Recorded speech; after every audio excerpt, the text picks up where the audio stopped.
ನಮಸ್ಕಾರಪ್ಪ ದೋಸ್ತರೆ, ಇವತ್ತಿನ ಒಂದು ವಿಡಿಯೋದೊಳಗೆ ನಾನು ನಿಮ್ಗೆ ಏನು ತಿಳಿಸ್ಕೊಡ್ಲಾಗತ್ತೀನಪ್ಪ ಅಂತಂದ್ರೆ, ಈಗ ತಾನೇ ಪ್ರೀ ಒಳಗೆ ಒಂದು ವಿಡಿಯೋನ ನೋಡ್ಕೊಂಡು ಬಂದ್ರಲ್ಲ, ಅದೇ ರೀತಿಯಾಗಿರ್ತಕ್ಕಂಥ ಒಂದು ವಿಡಿಯೋವನ್ನು ನಿಮ್ಮ ಒಂದು ಮೊಬೈಲ್ ಒಳಗೆ ಅದು ಅಲೈಟ್ ಮಿಷನ್ ಒಳಗೆ ಹೆಂಗೆ ಎಡಿಟ್ ಮಾಡೋದಂತ ಕಂಪ್ಲೀಟ್ ಟ್ಯುಟೋರಿಯಲನ್ನು ಹೇಳ್ಕೊಡ್ಲಾಗತ್ತೀನಿ. ವಿಡಿಯೋ ಯಾರು ಸ್ಕಿಪ್ ಮಾಡ್ಕೋಬೇಡ್ರಿ, ವಿಡಿಯೋ ಪೂರ್ತಿ ದಂಡಿ ಮಟ್ಟ ನೋಡ್ರಿ. ಹಂಗೆ ಇನ್ನೂ ಯಾರು ನಮ್ಮ ಚಾನಲ್ ಸಬ್ಸ್ಕ್ರೈಬ್ ಮಾಡ್ಕೊಂಡಿಲ್ಲ ಬೇಗ ಸಬ್ಸ್ಕ್ರೈಬ್ ಮಾಡ್ಕೊರಿ. ಹಂಗೆ ಪಕ್ಕದಾಗಿರೋ ಬೆಲ್ ಐಕನ್ನ ಕ್ಲಿಕ್ಕನ್ನು ಮಾಡ್ಕೊರಿ. ಬರ್ರಿ ಈಗ ವಿಡಿಯೋನ ಚಲೋ ಮಾಡಮ್ರಿ. ನಿಮ್ಗೆ ಬೀಟ್ ಮಾರ್ಕ್ ಡಿಸ್ಕ್ರಿಪ್ಷನ್ ಬಾಕ್ಸ್ನಾಗ ಕೊಟ್ಟಿರ್ತೀನಿ, ಹೋಗ್ಬಿಟ್ಟು ಇಂಪೋರ್ಟ್ ಮಾಡ್ಕೊರಿ. ಹಂಗೆ ಒಂದು ಟೆಂಪ್ಲೇಟ್ ಲಿಂಕನ್ನು ಕೊಟ್ಟಿರ್ತೀನಿ, ಅದನ್ನು ಹೋಗ್ಬಿಟ್ಟು ಡೌನ್ಲೋಡ್ ಮಾಡ್ಕೊರಿ. ಈಗ ಅಲೈಟ್ ಮಿಷನ್ ಓಪನ್ ಮಾಡ್ಕೊರಿ. ಓಪನ್ ಮಾಡ್ಕೊಂಡು ಪ್ರಾಜೆಕ್ಟ್ ಮೇಲೆ ಕ್ಲಿಕ್ ಮಾಡ್ಕೊರಿ. ಕ್ಲಿಕ್ಕನ್ನು ಮಾಡ್ಕೊಂಡ್ರಪ್ಪ ಅಂತಂದ್ರೆ ನಿಮ್ಗೆ ಮೊದಲಿಗೆ ಒಂದು ಬೀಟ್ ಮಾರ್ಕ್ ಕಾಣುತ್ತೆ. ನಾನು ಈ ಬೀಟ್ ಮಾರ್ಕನ್ನು ಇಂಪೋರ್ಟ್ ಮಾಡ್ಕೊಂಡ್ರಪ್ಪ ಅಂತಂದ್ರೆ ಇದನ್ನು ಓಪನ್ ಮಾಡ್ಕೋಬೇಕಾಗುತ್ತೆ. ಈಗ ಓಪನ್ ಮಾಡ್ಕೊಂಡ್ರಪ್ಪ ಅಂತಂದ್ರೆ ಇಲ್ಲೊಂದು ಸಾಂಗ್ ಇರುತ್ತೆ. ಈಗ ಪ್ಲಸ್ ಐಕನ್ ಮೇಲೆ ಕ್ಲಿಕ್ಕನ್ನು ಮಾಡ್ಕೊಂಡ್ರೆ ಟೆಂಪ್ಲೇಟನ್ನು ಇಲ್ಲಿ ಇಂಪೋರ್ಟನ್ನು ಮಾಡ್ಕೋಬೇಕಾಗುತ್ತೆ.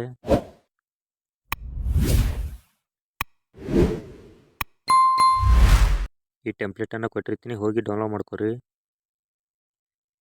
ಈಗ ಮತ್ತೆ ಪ್ಲಸ್ ಐಕನ್ ಮೇಲೆ ಕ್ಲಿಕ್ ಮಾಡ್ಕೊಂಡು ಒಂದು ಫೋಟೋ ಆ್ಯಡ್ ಮಾಡ್ಕೋಬೇಕಾಗುತ್ತೆ. ಈಗ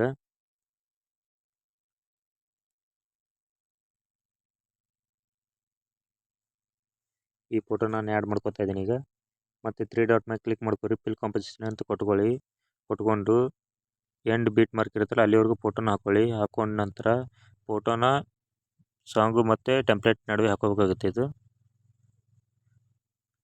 ಹಾಕೊಂಡ ನಂತರ ಟೆಂಪ್ಲೇಟ್ ಮೇಲೆ ಕ್ಲಿಕ್ಕನ್ನು ಮಾಡ್ಕೊರಿ. ಈಗ ಕ್ಲಿಕ್ಕನ್ನು ಮಾಡ್ಕೊಂಡು ಎಫೆಕ್ಟ್ ಮೇಲೆ ಕ್ಲಿಕ್ ಮಾಡ್ಕೊರಿ. ಕ್ಲಿಕ್ ಮಾಡ್ಕೊಂಡು ಇಲ್ಲಿ ಕ್ರೋಮಾ ಕೀಯನ್ನು ಸೆಲೆಕ್ಟನ್ನು ಮಾಡ್ಕೋಬೇಕಾಗುತ್ತೆ. ಇಲ್ಲಿ ಫಸ್ಟಿಗೆ ಕಾಣ್ತಾ ಇದೆ ನೋಡಿ, ಅದ್ರ ಮೇಲೆ ಕ್ಲಿಕ್ಕನ್ನು ಮಾಡ್ಕೊಳ್ಳಿ. ಕ್ಲಿಕ್ಕನ್ನು ಮಾಡ್ಕೊಂಡ ನಂತರ ಕಲರನ್ನು ಸೆಲೆಕ್ಟನ್ನು ಮಾಡ್ಕೋಬೇಕಾಗುತ್ತೆ. ಅದರ ಕಲರು ಸೆಲೆಕ್ಟನ್ನು ಮಾಡ್ಕೊಂಡ ನಂತರ ಇಲ್ಲಿ ಮೊದಲೇ ಒಂದು ಆಪ್ಷನ್ ಕಾಣ್ತಿದೆ, ಇದ್ರ ಸ್ವಲ್ಪ ಜಾಸ್ತಿ ಮಾಡ್ಕೊಳ್ಳಿ.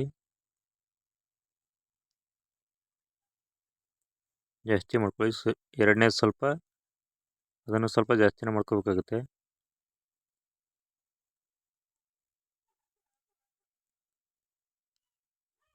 ಮಾಡ್ಕೊಂಡ ನಂತರ ಬ್ಯಾಕಿಗೆ ಬರಬೇಕಾಗುತ್ತೆ. ಈಗ ನೋಡಿ ಯಾವ ರೀತಿ ರೆಡಿಯಾಗಿದೆ ಅಂತ.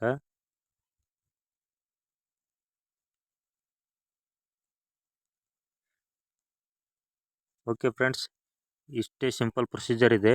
ಈ ಪ್ರೊಸೀಜರನ್ನು ಫಾಲೋ ಮಾಡಿದ್ರೆ ವಿಡಿಯೋ ಕಂಪ್ಲೀಟಾಗಿ ರೆಡಿ ಆಗುತ್ತೆ. ಇದನ್ನು ಯಾವ ರೀತಿ ಎಕ್ಸ್ಪೋರ್ಟ್ ಮಾಡೋದಪ್ಪ ಅಂತಂದರೆ ಇಲ್ಲಿ ಮೇಲ್ಗಡೆ ಯಾರ್ಯಾಗೇನು ಕಾಣುತ್ತೆ ನೋಡು, ಅದ್ರ ಮೇಲೆ ಕ್ಲಿಕ್ ಮಾಡ್ಕೊರಿ. ಈಗ ಕ್ಲಿಕ್ ಮಾಡ್ಕೊಂಡು ಇಲ್ಲಿ ವಿಡಿಯೋ ರೆಸಲ್ಯೂಷನ್ನ ಸೆಲೆಕ್ಟ್ ಮಾಡ್ಕೋಬೇಕಾಗುತ್ತೆ. ಸೆಲೆಕ್ಟ್ ಮಾಡ್ಕೊಂಡು ಎಕ್ಸ್ಪೋರ್ಟ್ ಅಂತ ಕೊಟ್ಟರಪ್ಪ ಅಂತಂದ್ರೆ ವಿಡಿಯೋ ಕಂಪ್ಲೀಟಾಗಿ ಎಕ್ಸ್ಪೋರ್ಟ್ ಆಗಿ ಗ್ಯಾಲರಿ ಒಳಗೆ ಸೇವ್ ಆಗ್ತದೆ. ಇಷ್ಟೇ ಫ್ರೆಂಡ್ಸ್ ಇದರ ಒಂದು ಪ್ರೊಸೀಜರು. ಈ ವಿಡಿಯೋ ನಿಮಗೆ ಇಷ್ಟ ಆಗಿದೆ ಅಂತ ಅಂದ್ಕೊಂಡಿದ್ದೀನಿ. ವಿಡಿಯೋ ಇಷ್ಟ ಆದ್ರೆ ಈ ವಿಡಿಯೋಕ್ಕೊಂದು ಲೈಕ್ ಮಾಡಿರಿ. ಸ್ನೇಹಿತರು ಕೂಡ ಈ ವಿಡಿಯೋನ ಶೇರ್ ಮಾಡಿರಿ. Okay, bye friends.